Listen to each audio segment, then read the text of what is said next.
Ibu. Halo, selamat pagi, Pak Anton. Selamat pagi, Ibu. Kumaha Selamat damang. pagi, sehat Pak? Nah, Bu, ini orang menanti-nantikan nih, Sehat teman-teman Pak pada nanya. Anton. Ini, yes, suaranya oke, Bu?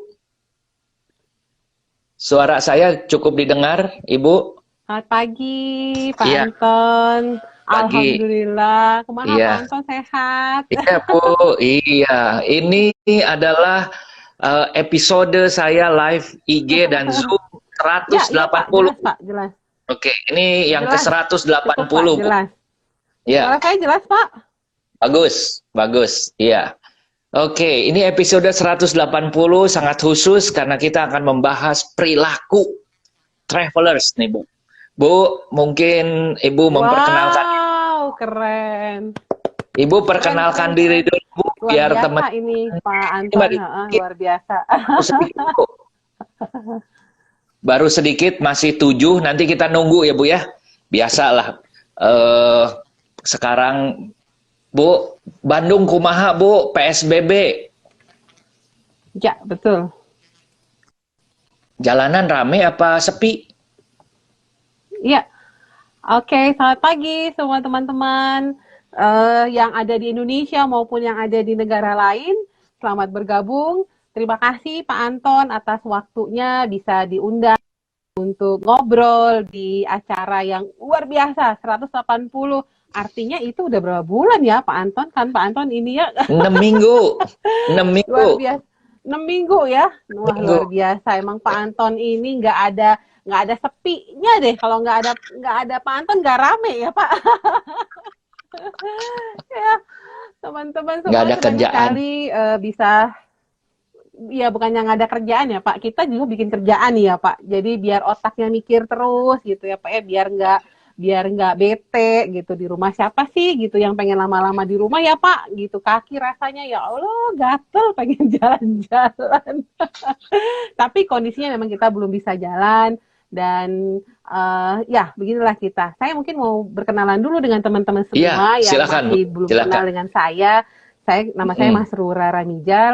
Saya punya perusahaan travel agent di Bandung, satu yang khusus buat umroh, satu buat yang umum. Kemudian saya juga saat ini diamanahi juga di ASITA. ASITA itu Asosiasi Biro Perjalanan Wisata. Ya, kemudian saya di leadbanknya gitu, di leadbank ASITA, yang memang tugas saya adalah sekarang mengidentifikasi, bikin penelitian, bikin survei, bikin segala hal yang nanti akan mensupport kita ketika kita kembali berbisnis di pariwisata ini seperti apa. Dan ini kita Mm. Bu,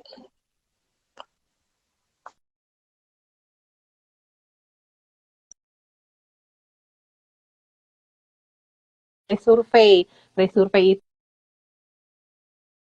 sudah ada, nanti saya akan share seperti apa. Nah, kebetulan saya saat ini juga sedang menyelesaikan S3 saya. Bu, putus-putus, Bu. Putus-putus. Panton Iya, putus-putus ya? putus-putus. Saya Heeh. kayaknya harus pindah ya. Hmm. Coba gimana Pak Anton, jelas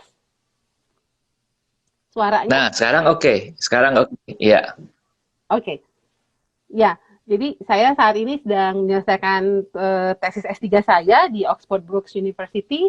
Tesis saya itu berkenaan dengan rural tourism development. Jadi bagaimana mengembangkan wisata di pedesaan dengan pengaruh daripada undang-undang desa yang ada di negara kita. Nah, teman-teman semua, mungkin satu hal yang kita pahami bahwa kondisi COVID-19 ini merubah semua perilaku kita, ya. Traveling itu akan balik lagi pasti, karena zaman sekarang siapa sih ya Pak yang nggak suka traveling ya Pak gitu. Tapi mesti kita sepakati bahwa coronavirus COVID-19 ini merubah pola bagaimana traveler itu berperilaku. Jadi dari hasil survei kita terakhir nih Pak, saya yang pre-survei ya Pak ya, saya mau sampaikan ke teman-teman Ya. ini nih. Jadi kita waktu itu tanya hanya berapa cepat sih Anda akan traveling setelah pandemik selesai gitu ya. Nah, 66% Pak itu menjawab 1 bulan Pak. Jadi udah nggak tahan lagi. Begitu selesai, begitu ini mereka akan jalan. Kemudian 22% itu menjawab 3 bulan, 10% menjawab 6 bulan, dan hanya 2% yang menjawab setahun gitu. Jadi quick survey, jadi itu benar-benar udah nggak bisa tahan. 66% itu mereka akan segera traveling. Nah, kemudian kita tanya lagi, kemana sih Anda akan bepergian gitu ya. Nah, ternyata ini juga menarik. 25% itu mereka bilang mereka akan mengunjungi teman dan keluarga. Itu Pak. Jadi saya mau ngunjungin teman dan keluarga, mungkin udah kangen gitu ya Pak. Ya apalagi dalam kondisi sekarang, silaturahmi. Bisa kita kan orang Indonesia tuh paling senang silaturahmi ya Pak. Nggak bisa jauh-jauh dari teman, dari kerabat. Kemudian 21% itu mau berwisata ke kota lain. 20% mereka berwisata ke provinsi lain. Kemudian 19% akan melakukan perjalanan bisnis, dan ke luar negeri itu 15% Pak. Nah, ini kita udah punya gambaran nih bahwa orang begitu akan mulai jalan, mereka akan jalan ke yang dekat-dekat dulu, ke keluarganya, ke saudara, bukan yang dekat, ke keluarganya, ke saudara, ke kerabat, teman dekat gitu ya, untuk melepas kangen, mungkin ini silaturahmi. Setelah itu baru dia akan ke kota lain, baru ke provinsi lain, baru dia perjalanan bisnis, dan kemudian ke luar negeri. Jadi luar negeri ada di posisi yang paling bawah nih Pak, ada 15% yang di sana. Nah, kita juga tanya lagi, apa sih alasan mereka untuk melakukan perjalanan gitu. Nah, ini menarik juga Pak. Ternyata 44% dari responden kita menjawab wisata alam Pak. Wisata alam itu pantai, gunung, sungai, air terjun, desa wisata, ekoturism. Nah, seperti itu mereka. Nah, kemudian yang keduanya wisata kuliner. Jadi wisata kuliner itu urutan kedua, ada 14% yang menjawab. Kemudian wisata budaya 21%, kemudian bisnis tadi relevan dengan pertanyaan sebelumnya, kemudian wisata adventure 4% gitu. Nah, kemudian yang alasan lainnya itu ya termasuk juga alasan mereka untuk silaturahmi lagi, wisata berkaitan dengan bisnis lagi, berkaitan dengan belajar dan lain sebagainya. Nah, itu alasan-alasan yang yang mereka katakan. Jadi kalau kita lihat bahwa efek lockdown selama hampir 3 bulan ini dan kampanye social distancing itu betul-betul melekat dalam benak kita bahwa mereka kayaknya saya nggak mau lah ke tempat wisata yang crowded gitu ya, karena takut gitu kan bersinggungan dengan orang gitu. Jadi ini betul-betul mempengaruhi mereka si responden ini memilih gitu loh. Jadi kita akan lihat bahwa orang akan milih ke tempat-tempat yang lebih lebih leluasa gitu loh Pak, nggak deket-deket, nggak apa. Iya, terus juga mungkin karena selama udah 3 bulan di rumah juga gitu ya Pak, orang kepengen di rumah kan ya, mohon maaf, sebesar-besarnya rumah kita ya Pak, sebesar-besarnya rumah kita ya pas kecil gitu kan, jadi saya pengen alam bebas gitu karena udah 3 bulan dikurung gitu kan.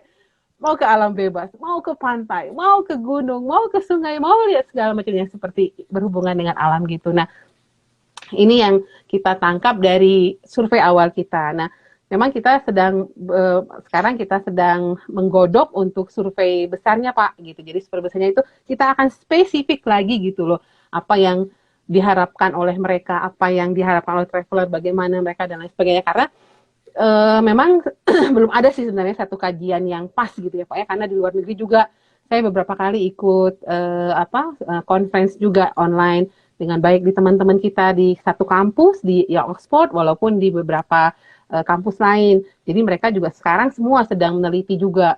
Tapi intinya kalau kita bisa tarik satu garis dulu gitu Pak ya, bahwa orang akan tetap jalan walaupun di tengah kekhawatiran gitu Pak. Ya, artinya saya kan kayak misalnya saya begitu dibuka, saya pasti akan balik dulu ke Oxford Pak, karena saya harus nyelesain tugas kasih saya.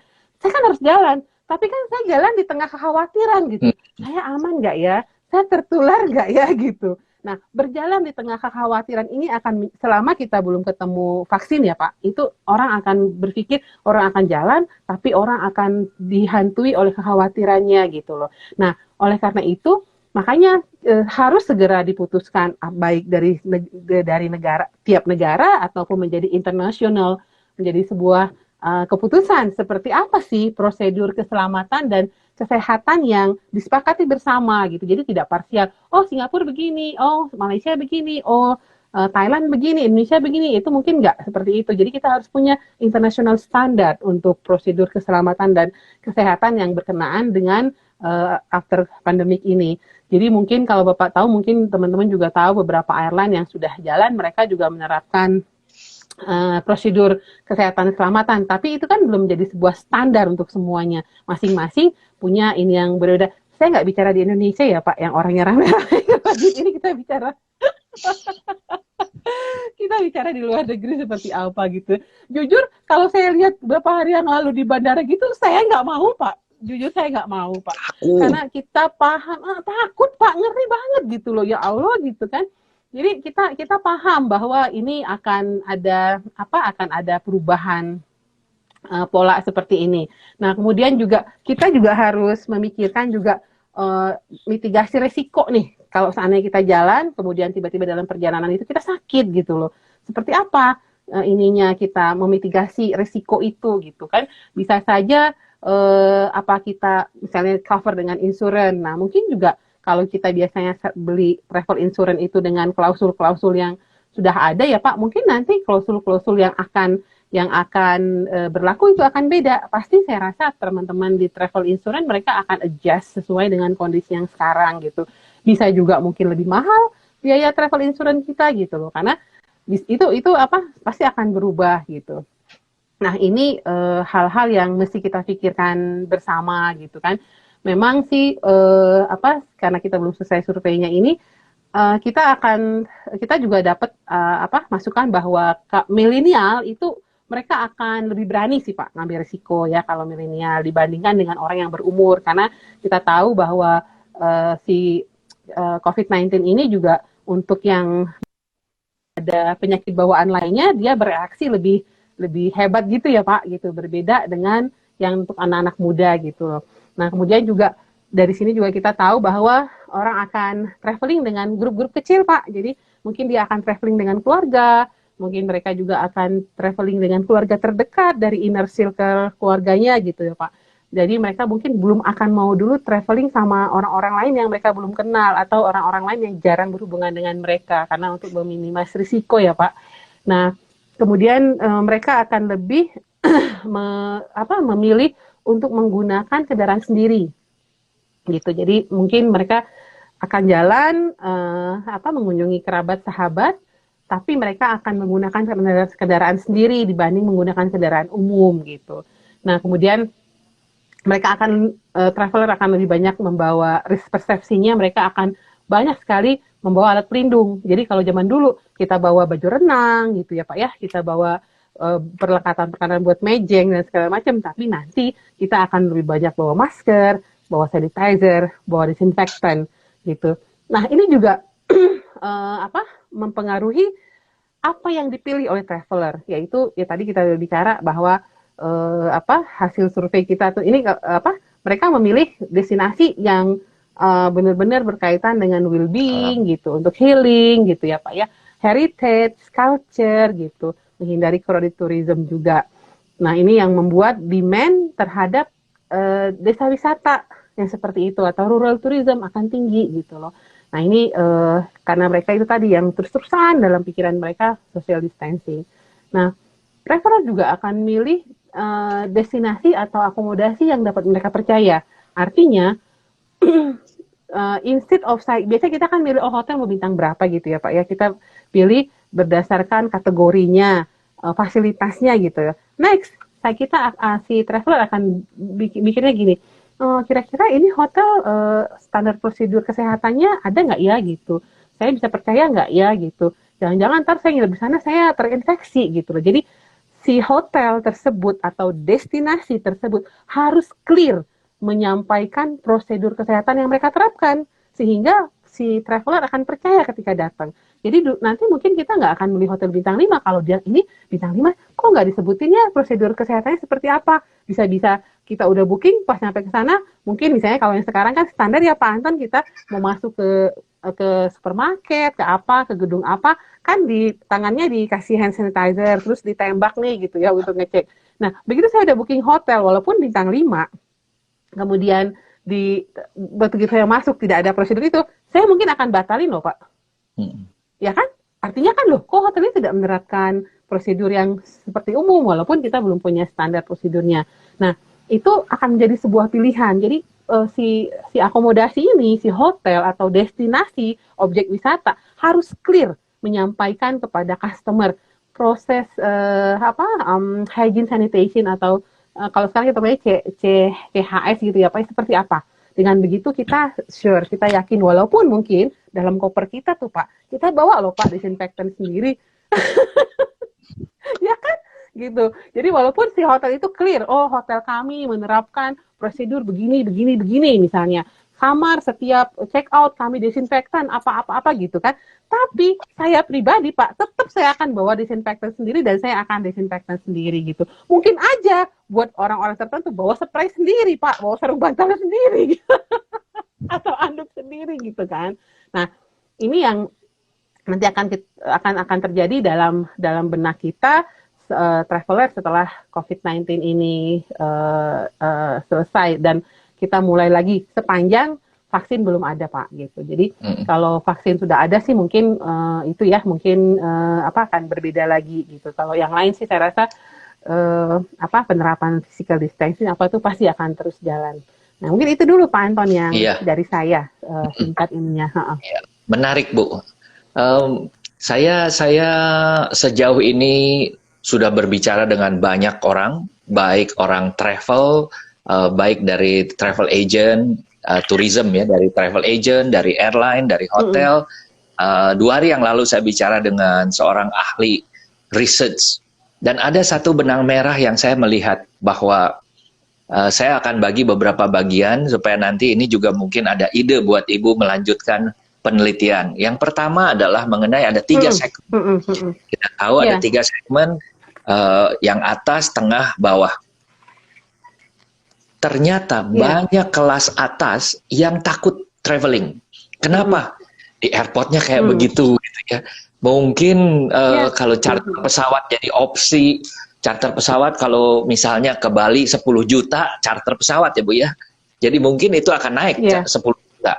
Tapi kalau kalau ikut objek wisata, kalau ikut regular biasa bayarnya 4 juta, itu dengan kondisi seperti itu akan meragukan. Itu yang pertama.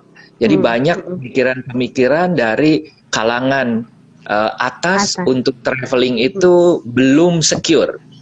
Lalu yang menarik adalah siapa yang akan traveling duluan? Menengah. Tetapi menengah perlu dihitung juga bahwa kalau ditanya mau traveling nggak mau. Tapi sekarang itu yang semua menengah dan bawah dan sebagian menengah atas itu kena pengurangan penghasilan.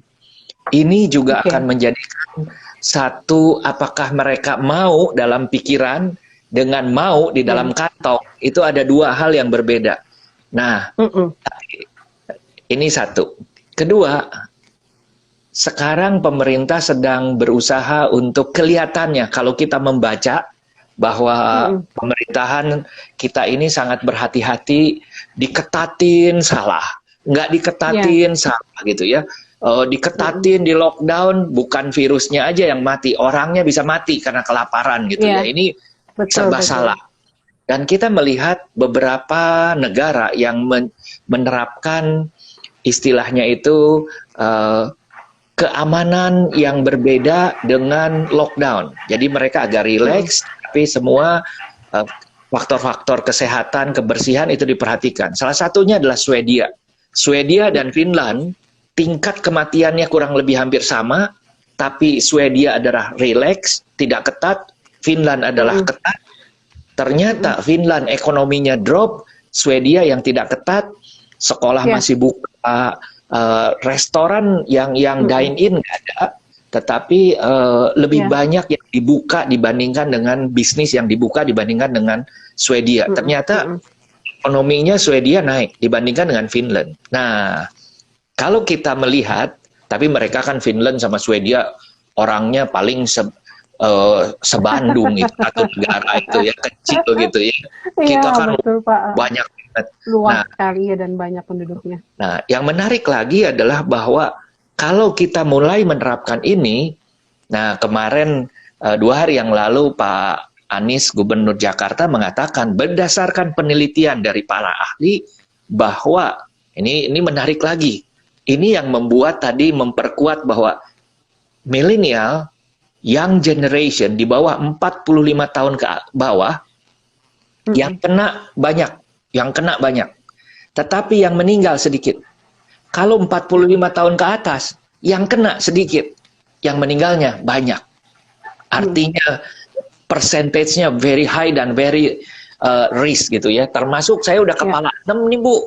Aduh, kalau ditanya anak saya udah bilang, papi ini biasa hotel yang kita waktu itu kita pergi ke satu hotel acara pernikahan dia, itu adalah harganya itu kita nginep ya karena memang maunya di tempat itu dan lain sebagainya, pasang harga 10 juta.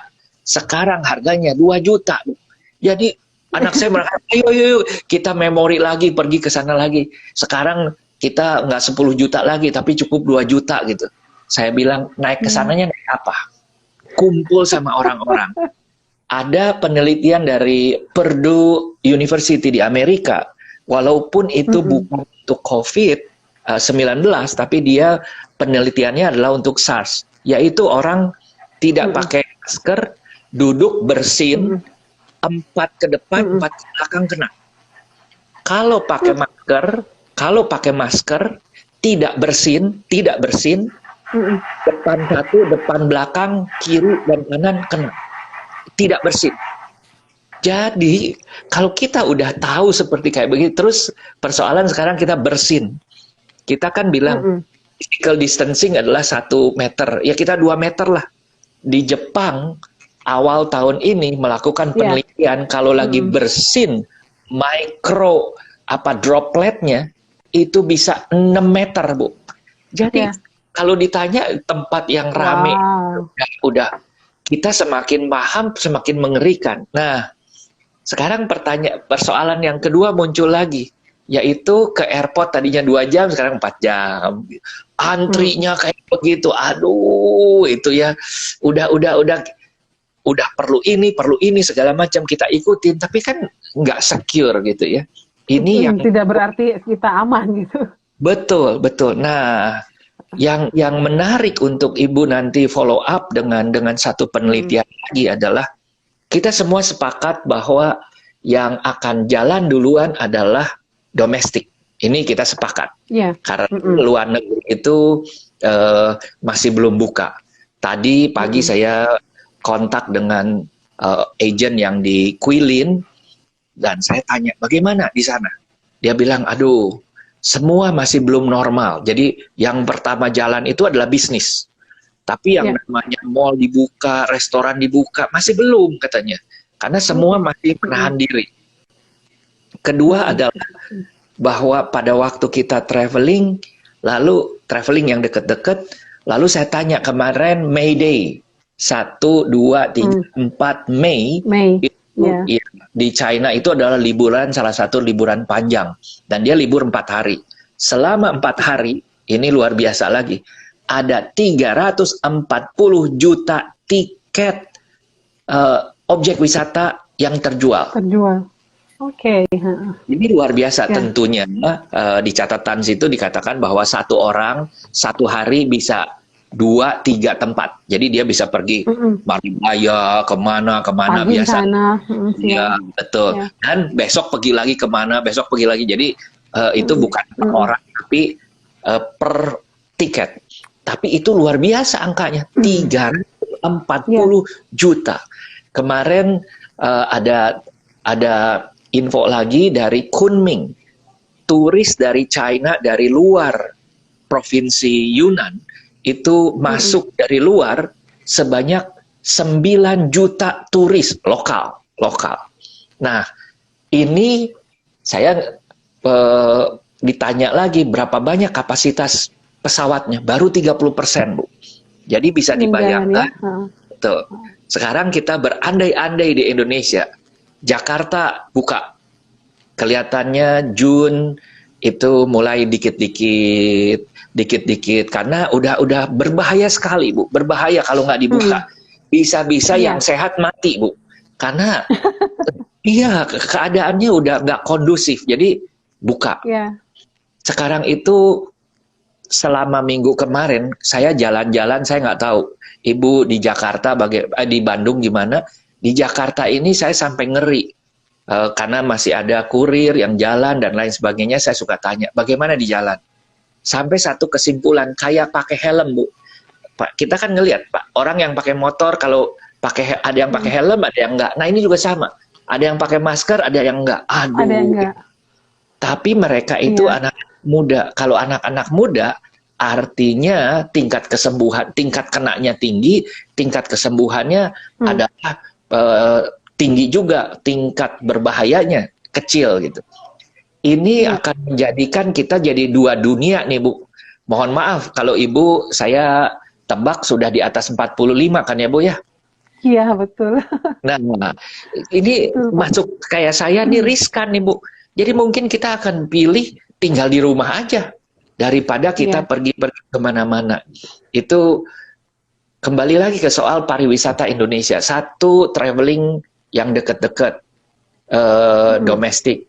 Kedua, kebanyakan alam dan tidak mau. Malahan Pak Adi Asita Lampung mengatakan paling banyak turnya dari Palembang. Nanti datang pakai mobil. Pakai mobil, kita sambut pakai mobil. Bukan guide-nya masuk, Pak, Bu. Jadi disambut sama mobil, kita iring-iringan gitu.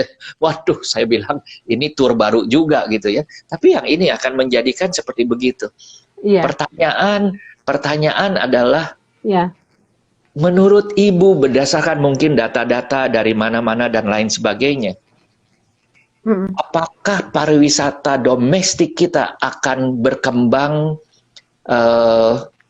berapa persen kalau dari asumsi Ibu? Kalau kita bicara tur ke luar negeri, menurut saya tahun ini agak sedikit susah. Mungkin untuk persentasenya kita belum dapat angka ya Pak, tapi kalau kita lihat bagaimana tadi saya bilang ke Bapak hasil pre-survey kita yang ini kan pre-survey itu yang 66, yang 66%. Ya, 66% orang akan segera melakukan perjalanan dalam 1 bulan, dan kemudian alasannya itu semua alasannya kecuali yang 19% bisnis, Pak. 19% bisnis, kemudian mengunjungi teman dan keluarga itu 25%. Sisanya itu adalah berwisata ke kota lain, berwisata ke provinsi lain gitu loh Pak. Nah itu kan ada 41% orang yang ingin berwisata ke kota lain dan orang yang ingin berwisata ke provinsi lain gitu. Jadi ini masih tinggi untuk demand-nya gitu lah. Cuma kita karena memang kita belum detail gitu lah. Cuma kita tahu bahwa 41% ini mereka akan berwisata dalam negeri, artinya kota lain itu mungkin satu provinsi ya Pak, misalnya saya di Bandung, saya pengen ke Pangandaran gitu kan, ke pantai, terus atau mungkin saya pengen ke Jogja gitu, yang provinsi lain gitu. Tapi tadi Pak, kalau kita lihat juga, kita nggak mau Pak jalan sama grup dulu Pak, kita mau sama keluarga aja dulu. Gitu. Jadi nggak mau saya jalan sama grup, dan kita akan milih jalannya pakai mobil sendiri.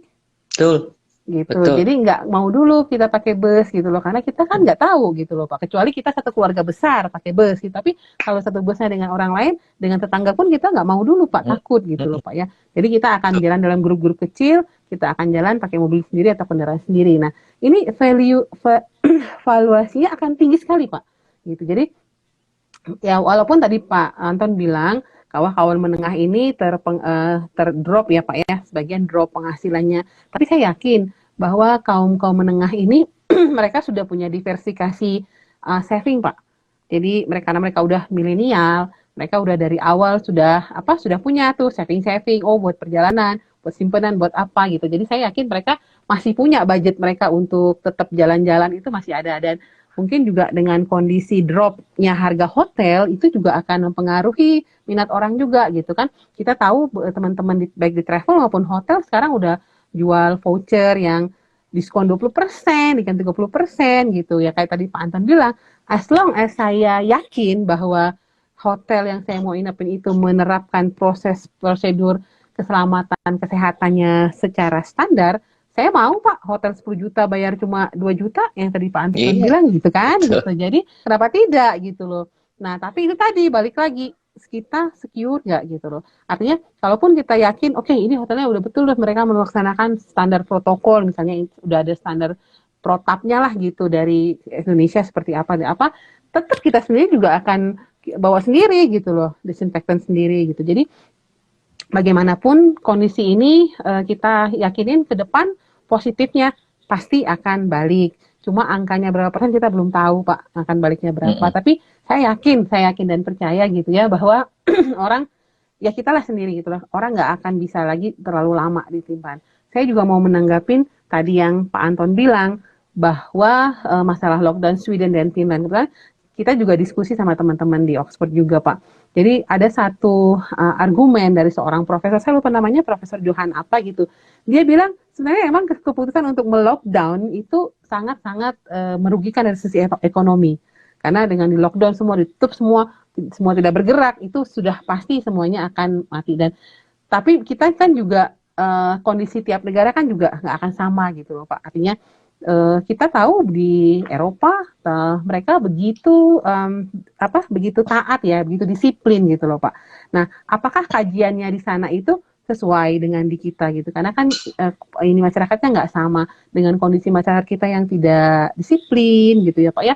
Nah, itu kan mungkin akan beda hasilnya gitu. Jadi jujur saya tidak bisa berkomentar apakah di Indonesia ini lockdown itu salah atau tidak, saya tidak berkomentar jauh, tapi kalaupun kita mau ease lockdownnya sekarang, kita mau perlonggar, itu sudah waktunya, karena saya rasa 2 bulan ya Pak ya, kita exactly 2 bulan itu udah betul-betul mematikan semua hal, semua bisnis, semua lini gitu, dan kita nggak yakin kalau lebih lama lagi kita sendiri juga masih kuat nggak bertahan gitu loh Pak Anton. Artinya mungkin bukan hanya masalah uang, tapi itu tadi psikologis Pak.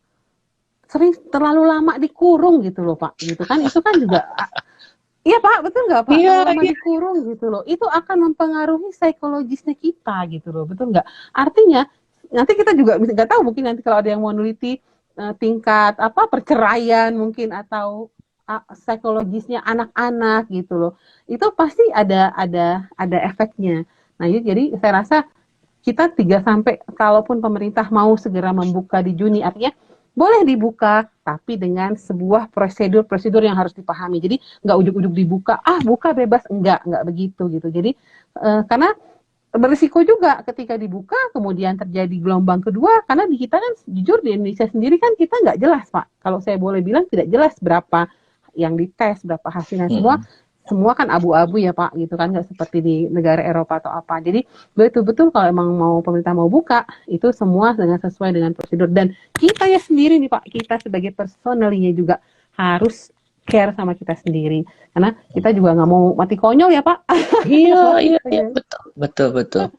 Gitu. Nah itu Pak ininya. Ya, ada hal yang menarik mengenai di Amerika. Jadi CNN menurunkan satu artikel di mana mereka mengatakan setelah berbicara dengan giant chains, jadi chains hotel yang besar-besar di Amerika, bagaimana mereka mempersiapkan. Jadi mereka memang sudah ada teknologi. Satu adalah seperti check-in pakai gadget, pakai online, satu. Ya, pakai QR code gitu ya Pak. Ya, lalu kedua adalah mendapatkan kuncinya. Jadi tidak perlu check-in ke reception lagi dapat kunci, tidak perlu. Udah langsung ada di gadgetnya, naik lift tinggal tap begitu, ada NFC-nya, lalu masuk ke kamar dan lain sebagainya. Itu yang pertama, check-in. Kedua adalah mereka menghilangkan yang namanya buffet. Buffet tidak ada lagi. Jadi mereka akan menerapkan semua adalah 1 kali pakai, handuk 1 kali pakai, semua 1 kali pakai, makanan, utensilnya semua 1 kali pakai. Yang ketiga adalah spa tidak ada. Lalu yang namanya gym harus bikin appointment dulu. Oke, saya mau ke gym, kalau dulu kan asal masuk aja, kalau banyak pun ya antri lah gitu ya. Ini nggak bisa. Mungkin satu gym itu yang biasanya muat 50 orang hanya boleh 5 orang. Dan itu kebersihannya dan lain sebagainya dijaga. Nah, kalau sudah seperti kayak begini, saya berandai-andai gitu ya. Kita kan pengen liburan gitu ya.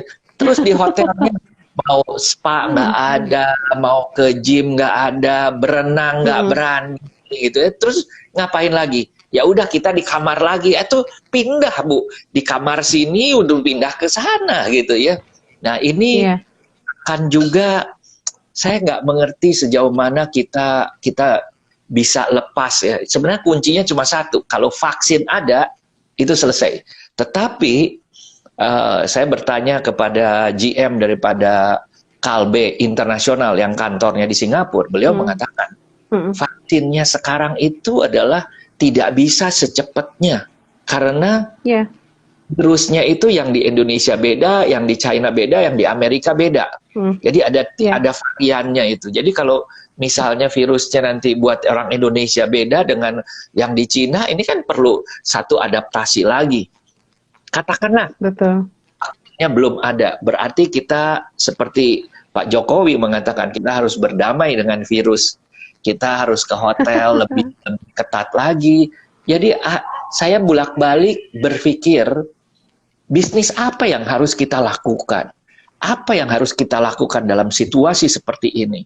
Bagaimana Asita sebagai satu organisasi juga memberikan paling tidak guideline, pelatihan, atau apa gitu ya. Karena saya melihat kalau di awal pada waktu Februari, Maret, PSBB dijalankan, saya masih optimis mengatakan nanti juga bulan Mei dibuka, nanti juga Lebaran masa sih nggak dibuka, nggak taunya nggak dibuka. Lalu sekarang berbicara, oke lah Agustus mulai dibuka.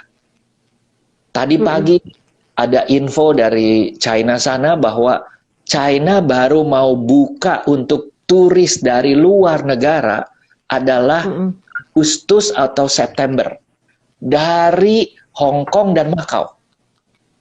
Cuma dari dua ini aja, padahal itu kan masuk negara mereka juga. Mereka cuma ini. Yang lain masih belum.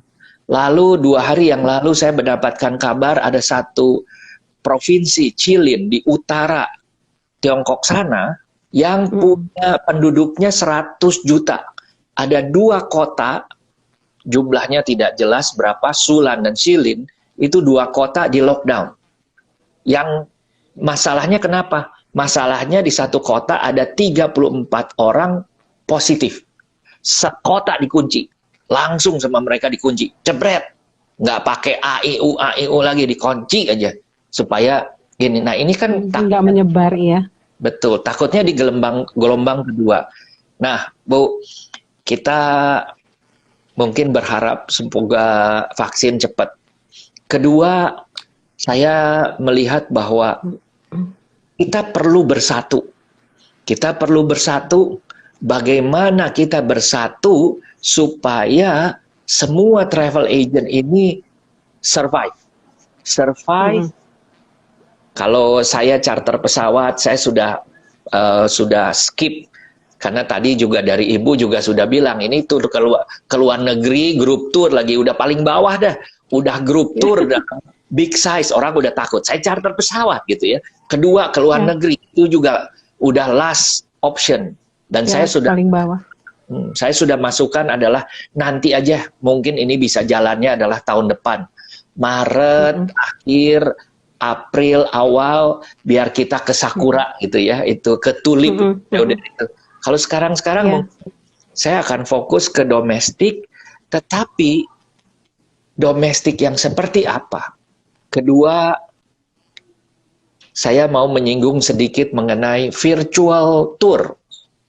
Menurut Ibu, kira-kira virtual tour jalan nggak ya? Apakah ada research di luar sana? Airbnb mengadakan itu, saya sudah nyobain, tapi nggak enak karena dia pre-recorded, sudah direkod, lalu di show, terangin ini apa. Saya bilang saya nggak begitu, apalagi orang Indonesia pengen selfie, susah nggak bisa selfie, pengen smell, pada waktu mereka mengatakan this is a beautiful sunset, saya nggak ngerasain beautiful sunsetnya seperti apa. Di laut angin ngegeleber gitu, nggak kerasa. Nah, itu di Indonesia ada 2 travel agent yang melakukan itu, lebih canggih sedikit, sebenarnya bukan lebih canggih, lebih lebih apa adanya, yaitu dia live dengan Zoom, itu shoot gitu ya. Yang ikut pertama banyak, tapi kedua, ketiga makin lama makin turun. Padahal biayanya cuma 25.000 Bu, seorang 25.000. Tapi setelah itu turun. Nah, saya nggak tahu, mungkin Ibu ada data-data berjalan. Data sih nggak ada Pak, karena kita emang belum ada riset di sana ya Pak. Tapi saya juga pernah ikut nih Pak, ada beberapa beberapa ini yang saya ikut juga. Ya sama kayak tadi Pak Anton gitu loh. Mungkin kalau ngelihat objek, kita udah bisa lihat Pak di YouTube banyak gitu Pak ya. Jadi mungkin itu gimana hostnya Pak. Kali kalau hostnya itu oke, dia bisa komunikatif, dia bisa cerita, dia bisa bikin storytelling yang bagus, itu akan menarik Pak. Tapi kalau hostnya mohon maaf biasa-biasa aja, enggak Pak. Saya nonton di YouTube aja. Kenapa saya harus bayar? Gitu. Jadi balik lagi, sekarang kalau teman-teman mungkin virtual tour akan jalan gitu ya, tapi balik lagi harus di host sama orang yang punya kemampuan komunikasi. Gitu. Kalau dia punya kemampuan komunikasi, dia bisa cerita enak, dia bisa ngobrol enak, dia bisa interaktif dengan pengunjung yang di Zoom itu, saya rasa itu juga akan menarik. Ya daripada ngomong sendiri sama tembok Pak, kita kan mendingan ikut virtual tour, betul nggak sih? Ya kan? Jadi kita itu kalau saya lihat gitu, cuma saya sih belum nemu. Kalau yang tadi di Amerika, di Amerika itu recorded ya Pak, betul. Tapi yang di Indonesia ada beberapa yang pakai aplikasi yang udah langsung gitu ya Pak ya. Tapi saya masih belum nemu hostnya yang bagus Pak. Saya masih belum nemu guide-nya yang enak gitu loh.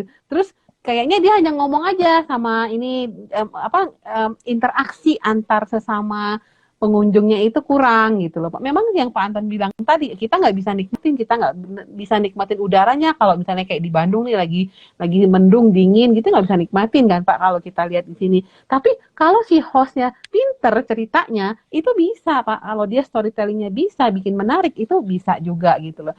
Cuma ya balik lagi tadi saya bilang, daripada kita ngomong sama tembok gitu loh Pak. Nelponin temen kan bosen juga. Lu lagi gitu. Ngomong sama orang rumah apa lagi gitu kan Pak. Jadi opsinya saya hari ini mau virtual tour di desa mana gitu, atau desa wisata mana, atau objek mana, saya pengen lihat goa atau apa gitu. Mungkin itu akan jadi menarik sepanjang hostnya enak, sepanjang hostnya komunikatif dan bisa memberikan cerita-cerita yang menarik itu. Jadi kalau Pak Anton tanya sama saya ke depannya bisnis kita travel mau seperti apa dan apa yang Asita lakukan. Sampai hari ini memang kalau Asita kita kan semua di travel ya Pak. Jadi kita bagaimana caranya bisa tetap eksis. Jadi saat ini kami mengidentifikasi semua permasalahan-permasalahan yang ada di kita Pak, maksudnya di BPW ya Pak. Jadi kayak nanti siang saya ada FGD dengan teman-teman yang tiketing Pak. Jadi kita mengidentifikasi nih apa permasalahan kita selama ini, teman-teman yang main di tiketing. Karena kan Asita ini semua biro perjalanan wisata. Jadi semua, tapi kita sekarang pecah-pecahin per main bisnisnya. Jadi kalau dia tiketing dia punya masalah apa. Kemudian kemarin juga kita habis meeting dengan Kementerian Pariwisata, teman-teman inbound kita kumpulin juga Pak. Jadi teman-teman inbound kita kumpulin. Nanti kita lagi sekarang pengkinian data teman-teman inbound, dan kita di pengkinian data itu juga sekaligus kita mengidentifikasi apa permasalahan mereka dan apa saran dan dari mereka untuk kedepannya seperti apa. Nah dalam waktu dekat kami juga akan mengadakan Asita Virtual Travel Mart, Pak. Jadi kita akan bikin Travel Mart di bulan Juni habis Lebaran. Nah, sebelum itu kita akan bikin acara yang seperti Road to Travel Mart dengan mengundang instansi pemerintah untuk bicara strategi-strategi mereka. Karena mereka juga kita saat ini memang kita belum bisa bisnis apa-apa ya, Pak. Tapi kita yakin bahwa bisnis itu ada. Hope itu ada di depan. Nah, itu yang sekarang kita semangatin semuanya. Kemudian Asita juga, Pak Anton pernah hadir di acara kita di Bincang Bisnis Asita yang tiap Sabtu. Nah, seminggu sekali kita bikin acara itu untuk juga sama, network kita kuatkan, kita kolaborasikan, kita sinergikan, kita saling menguatkan Pak. Dalam kondisi seperti ini udah nggak ada cerita kita main sikut-sikutan segala macam, tapi gimana kita saling bergandengan tangan, bagaimana kita saling bertukar pendapat, dan bagaimana kita saling menginspirasi. Itu yang cuma kita bisa lakukan saat ini, karena kita, Pak Anton dari tahun 90-an udah main di travel ya Pak. Kalau Pak Anton bisnis lain, kira-kira Pak Anton bisa nggak Pak Anton misalnya kalau suruh bisnis lain, kan mikir ya Pak gitu, walaupun Pak Anton mau bisnis apa, uang punya gitu misalnya, ada nih Pak uang mau, tapi kan Pak Anton mikir, saya mau bisnis apa ya, kira-kira saya bisa nggak ya, karena kita itu udah darah, saya sendiri 25 tahun Pak, darah dagingnya itu udah di travel gitu loh Pak. Kalau Bapak tanya ada nggak mau diversity bisnis saat ini, memang teman-teman itu daripada nggak ada kegiatan, nggak pada apa, udahlah yang bikin kue lah, yang pintar bikin kue, atau yang bikin masakan, atau apalah. Saya sendiri juga di kantor kemarin awal Ramadan kita jualan kurma Pak, karena ada teman-teman di umroh pada, saya punya stok nih sekian ton, udah sama anak-anak kantor, dijualin gitu. Tapi itu kan temporary. Sekarang udah selesai Ramadan, udah nggak ada yang mau beli kurma gitu kan. Yang jual kue kering, habis Lebaran nggak ada yang beli kue kering gitu. Nah, tapi mungkin kalau yang teman-teman yang main di makanan gitu ya, itu mungkin masih ada aja untuk makanan yang makanan jadi atau makanan kering bangsa peye atau kue-kue, itu mungkin masih ada gitu. Tapi kalau kita mau bisnis yang sustain, begitu nanti travel buka, saya nggak yakin mereka mau lagi. Karena mohon maaf ya Pak, kita mah udah keenakan di travel, betul nggak Pak? udah kebiasaan. Di travel, betul nggak sih? Udah keenakan di sini travel, jadi apapun juga pokoknya saya mau bertahan, gimana caranya nanti begitu udah dibuka, oke, kita akan jalan lagi, kita adaptasi lagi, bagaimana caranya saya yakin, dan ini bukan hanya saya, artinya bukan hanya saya dan Pak Anton, tapi semua teman-teman kredit kita yang sudah hidup di industri pariwisata ini dari dulu, udah makan asam garam, pahit manisnya, nggak mau Pak bisnis lain terus ninggalin, enggak. Kalaupun sekarang bisnis lain, pasti ketika pariwisata itu jalan lagi. Gitu. Betul nggak Pak Anton? Betul. Bu, gitu. Ini menarik sekali, cuma di Insta Story ini kita cuma dibatasi 60 menit. Kita punya kurang lebih sekitar 9 menit. Bu, tadi menarik, Ibu mau membuat virtual travel mart gitu ya. Maksudnya travel mart itu mungkin jualan sih belum kali ya Bu ya, karena belum harga segala macam dalam tanda petik kita belum tahu. Ya. Nah, kita belum jualan dulu Pak Anton, tapi kita bernetworking dulu. Jadi kita keep networking itu gitu. Karena kan Asita sendiri sebenarnya punya kerjaan gede Pak, yang Asita Wise Travel Mart yang ininya, yang offline-nya ya Pak. Tapi itu kan belum ada, dan kita udah punya 126 tenan Pak.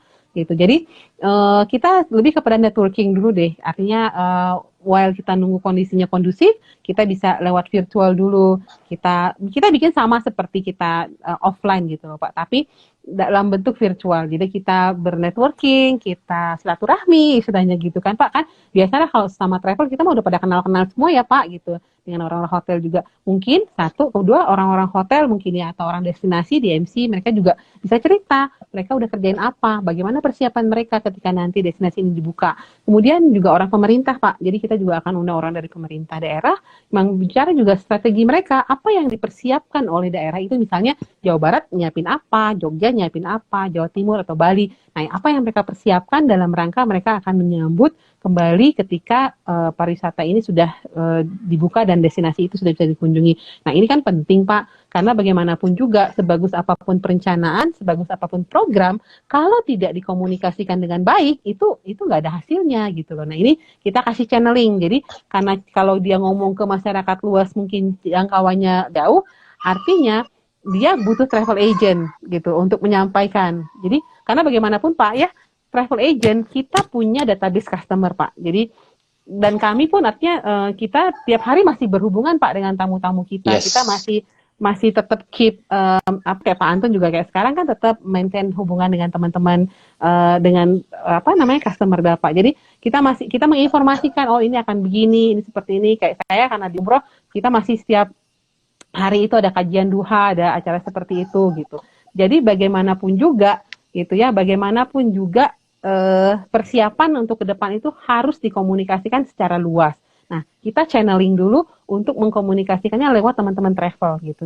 Biasalah Pak, teman-teman travel kan corongnya nanti lebih luas.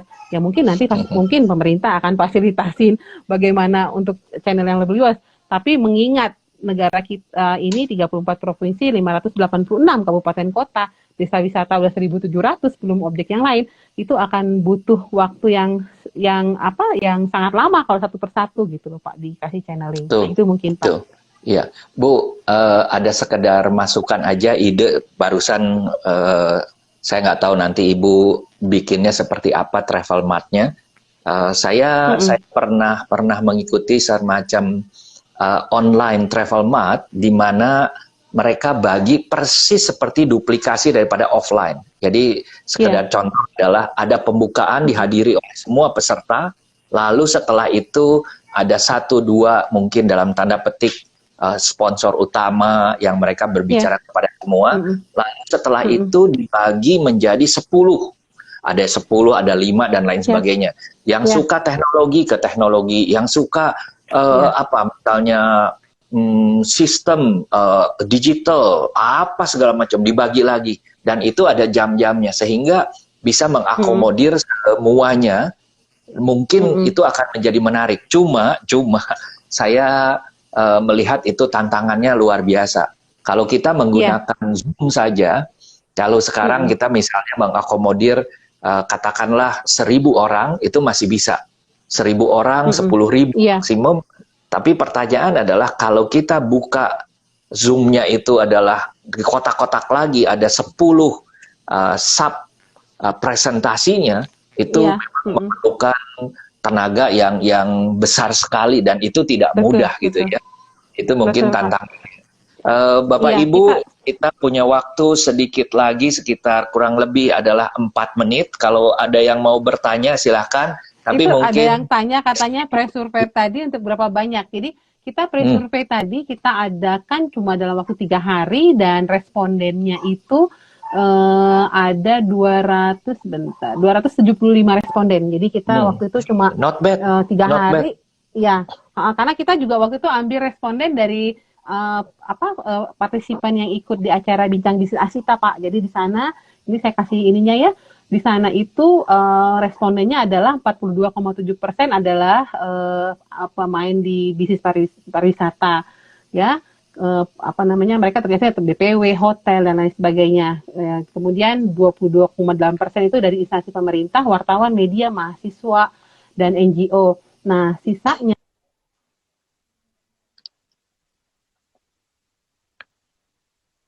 Bu, mungkin ada telepon masuk nih ke Ibu. Nah, Bu, ada telepon masuk. Ya, iya. Gitu. Jadi itu respondennya. Tapi nanti kalau kita akan bikin 2 survei lagi, yaitu 1 survei yang untuk market Indonesia, kemudian 1 survei lagi untuk market wisatawan asing, Pak. Jadi itu dari data teman-teman yang sudah punya customer sebelumnya, kita akan tanya mereka mau balik lagi nggak ke Indonesia. Kalau mereka mau balik lagi, mereka mau seperti apa. Kita juga akan tanya apakah Indonesia akan menjadi bagian dari rencana mereka untuk kedepannya. Itu kita akan bikin. Jadi kita nanti akan ada 2 survei yang untuk wisatawan asing dan survei untuk wisatawan Indonesia. Nah, untuk wisatawan Indonesia sendiri kita akan bagi 2 juga Pak, yang milenial sama yang non milenial, karena milenial dan non milenial itu punya preference yang sangat-sangat berbeda. Jadi kita akan bikin 2 nanti untuk surveinya gitu. Silakan teman-teman bisa juga ke IG saya kalau misalnya ada masukan atau ada hal-hal yang ingin sekalian ditanyakan, karena kita kan bikin survei kan juga biar sekalian ya, mungkin yang kita belum kepikiran tapi teman-teman juga pengen tahu. Coba deh Bu, sekalian saya pengen titip nih 1 pertanyaan, pengen tahunya ini gitu. Mangga, silakan Pak Anton juga mungkin nanti ada, Bu tolong dong titip, saya pengen tahu ini gitu. Karena kalau kita mengira-ngira atau kalau kita hanya bicara dari sisi akademisi, mohon maaf Pak, nggak bisa gitu loh. Kita ya saya, Pak Anton dan teman-teman ini adalah praktisi gitu. Tapi saya bisa bilang kalau saya juga akademisi gitu. Jadi ya saya bersyukur bahwa saya punya dua kombinasi ini gitu loh, untuk mengantisipasi kita yang orang-orang praktisi ini gitu loh. Kita perlu tahu sehingga kita jadi tahu nanti nyiapin paketnya seperti apa. Jadi saya juga jadi nanti ke depannya Pak ya, untuk teman-teman travel agent, paket-paket wisata kita itu kita akan jual paket ini, no frill paket ini. Kita nggak jual yang macam-macam tambahannya. Kemudian juga mungkin yang sangat dengan ini yang program yang fleksibel, cancellation, refund policy, yang semua itu yang fleksibel. Dengan juga memprioritaskan untuk safety and health procedure. Satu nih sama teman-teman, teknologi based innovation. Jadi mau tidak mau teman-teman yang main di travel ke depan harus ngerti teknologi. Kalau nggak bisa, hire orang yang ngerti. Karena ke depan udah nggak bisa kalau pakai konvensional, betul nggak Pak? Betul. Setuju. Gitu. Bu, gitu, Pak. ini sudah waktunya. Terima kasih Ibu. Iya. Terima kasih. Nanti banyak Pak Anton. ya, Iya. saya akan ada rekamannya juga. Nanti saya akan kasih ke Ibu juga buat teman-teman yang nggak sempet ngikutin bisa dengerin juga. Ini satu perbincangan yang menarik. Bu, makasih Bu. Terima kasih. Terima kasih banyak Pak Anton. Terima kasih. Bye. Selamat pagi. Ya. Bye semua teman-teman. Bye. Bye.